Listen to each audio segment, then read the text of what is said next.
Welcome everyone to the Picnic Blanket Podcast, where we take you on a journey to explore food sustainability in the KW region in Canada through the lens of people care, earth care, and fair share. So I'm here today with my co-hosts Emma, David, and Sarah.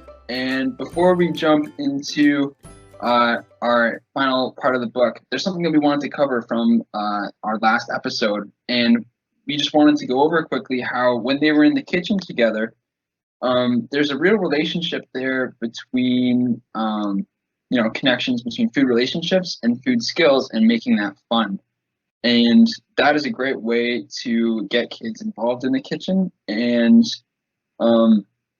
really, getting them involved in an easy way and associating the kitchen to be a place of fun and somewhere that, kids can navigate is a really important part. So that being said, we're now going to continue into our last section here. So we're now at the final chapter of the story.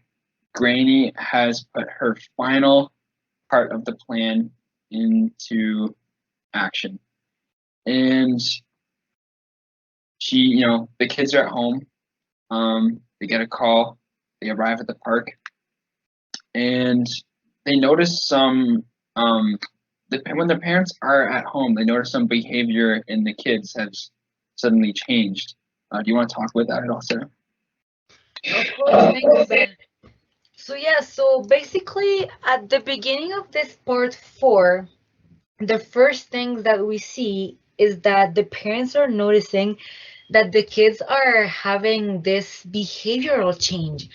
And then all of it throughout the part 4, then we see how different the kids are compared to the beginning of our story. We see the excitement in their faces. We see how happy they are and that they look forward to all of these activities that they're going to do. And so this just really makes me reflect a lot about the mental health component that is involved and in a way correlated with food, the relationship that you have with food, and how we can see that the whole story is about the kids having a better relationship with food and how their attitude starts changing just because of that, and how that just plays such an important and significant role in really making the kids like feel different, and it's not only because like maybe they're changing like perhaps junk food, which is what we saw at the beginning, with now like food that is actually like you take the time to cook it and stuff, but it's also like the way that like throughout the story they've been able to just like value where their food comes from and all of the people that are actually involved in making the food arrive to their plate, that I think their whole perspective completely changes, and it just makes them appreciate and just have a better mental health overall. Totally, and they're about to appreciate it a whole lot more based off of what's about to happen next in the story.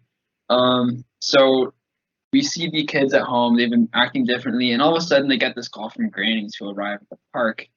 And, they're kind of expecting this call, but when Mom picks up, she's super concerned, and they rush over to the park, and they get there, and she's like, what? There's all these people everywhere. There's like, festival tents, picnic blankets, everything seems to be fine. It seems like the exact opposite of an emergency. And so she asks Granny, what's going on? I thought you said you were having an emergency. And Granny says, I was having a food emergency. But the difference is that, and then she kind of says, well, I don't want the food to get cold. But what the real food emergency was is everything that she's seen through the entire book so far. Everything from the first chapter, where, they're not doing that great, and to where they are now.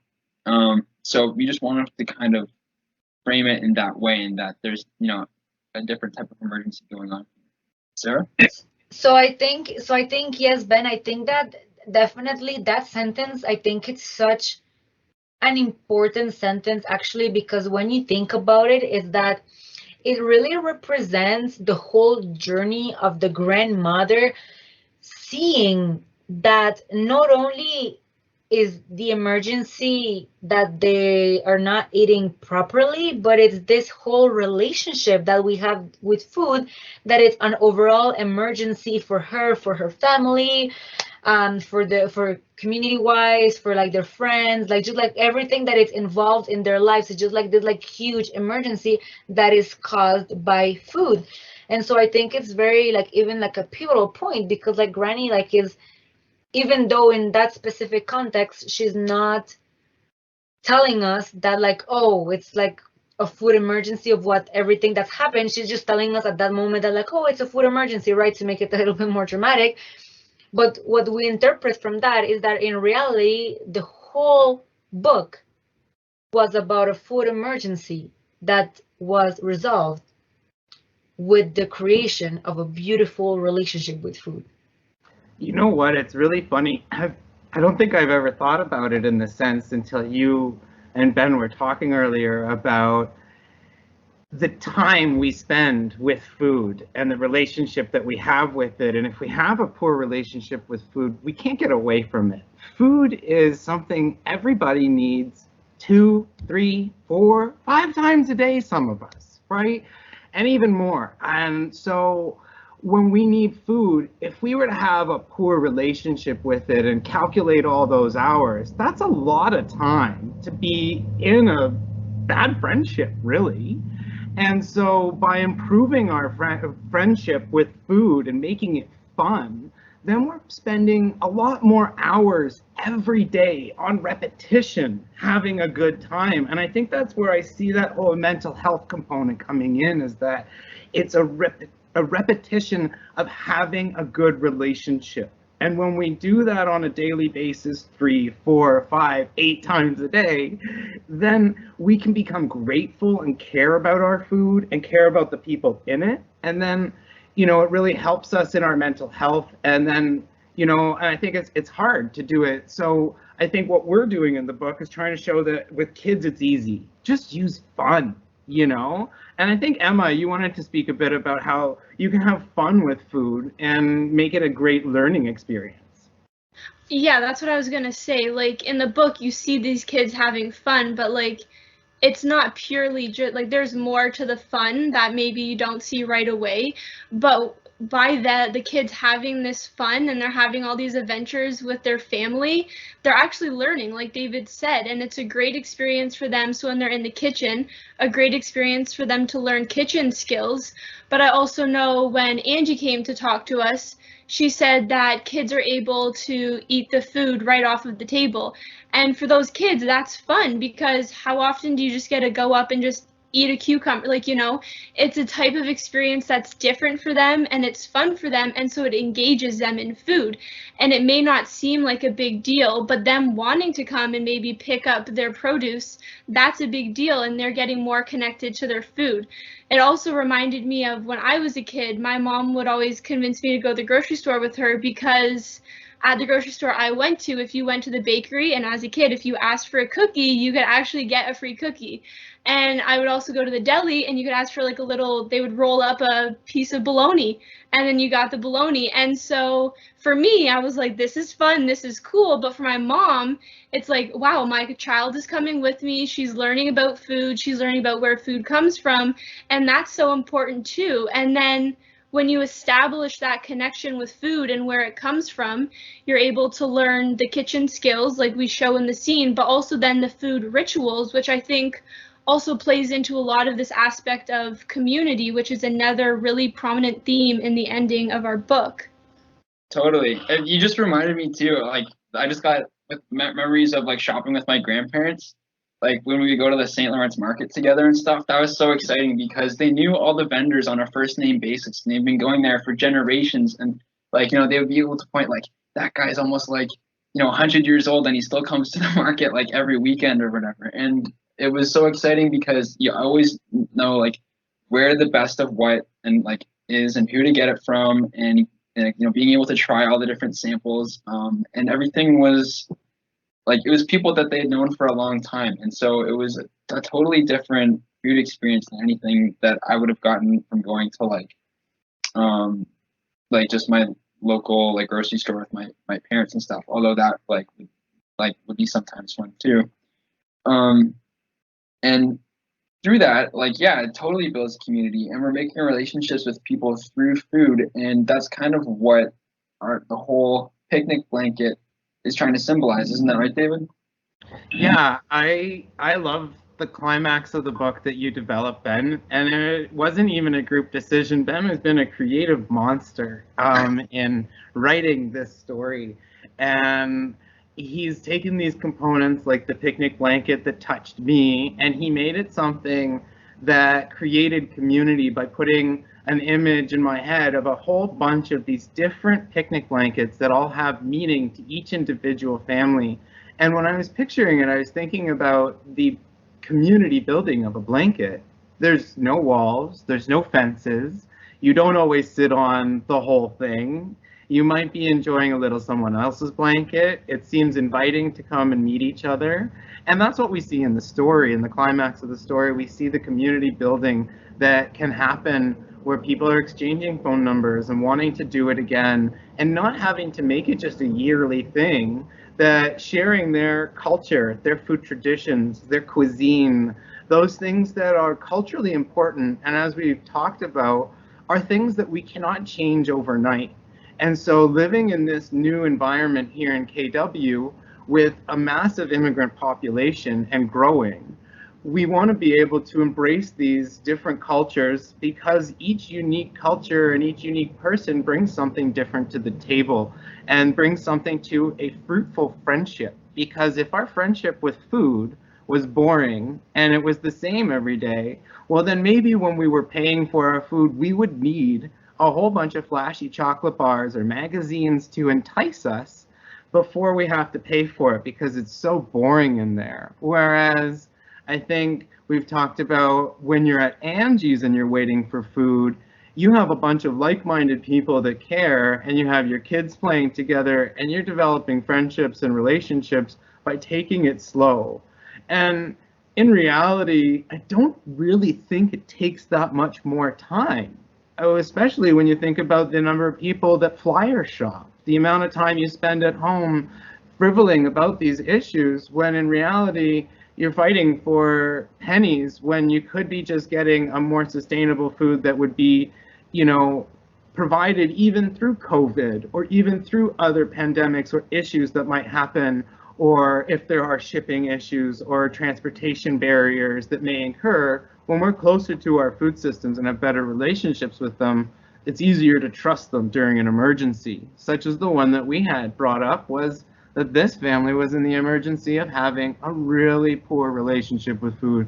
And it sucks because there's a lot of people that spend far too many hours with a bad friend every day. 5, 6, 8 times a day, who knows, 10 in some cases. I like ice cream at night, sorry. All right. But, and I think that that's what makes it fun. And adults, we need to make it fun too. We saw in the book, it's easy for making this fun for kids. It's pretty easy. Emma, your grocery store example is tons of people have that. So I think it's really interesting that we're not doing enough for adults, but in reality, these benefits are out there, and I think we could expand on those now if anyone would like to. I think just bringing it back to the picnic blanket for a moment, it's something that it was symbolic for us as like a meeting place for an exchange of more than food, but also culture in this festival, this food ritual that's been created in the community. And we see, Granny bringing that forward as sort of like the generational aspects, and the people care of her community. And she kind of makes this announcement towards the end of the book, where she mentions all of everything. She kind of makes an announcement of gratitude. She mentions all of the things that went into it. She mentions not only the farmers where she got the food, but she also mentions that what we learned about and what the farmers told us in the story is that it wouldn't be possible to have this this food, this thing that sustains us without the taking care of the land that provides it for us, and also the hands that prepared them, and for the people to share it with, to enjoy it. And that sort of thinking, that sort of generational thinking, and being able to connect all of the different pieces of that is a really powerful lesson that she brings into her final speech at the end of this chapter. And we also see her kind of reconnect with her friends that she had been speaking with at the start of the chapter, saying, like, yes, like, we did it. This is working. And because all the families are having a great time. You see the kids are making friends, and and the parents are making friends. So I think really, Ben, the success of the whole picnic was really showcased by that generational aspect that the grandmother brought from the beginning. Because when you finish the book, that's actually when you think and you're like, oh, Granny knew what she was doing all along. Like, she knew that this is what was gonna happen. She knew what she was doing when she brought the kid, and when she told the kids, you gotta go there, there, there, and there, and you gotta go do this, this, this, and that. And so I think that really man, just we should have been listening to Granny more often, eh? Granny taught us how a long time ago. Sorry, I couldn't help myself. Yeah, no, I was just gonna say that, yeah, at the end, you just really see how this generational aspect, it makes up the whole book in a way that you might not notice, but at the end, it just makes sense that, like, oh wow, like, Granny knew. We didn't. Granny knew, and look at what she made happen. Yeah, absolutely. And so after everything that happens at the festival, we see the community engage, and the family now has this beautiful moment where they're walking back home together. Uncle Jad leaves early because he's got to start his new promotion at the restaurant, but they're walking back home together, and they say, like, today's been such a surprise. What's going on? And, like, when did we get to hear all about like, your adventures?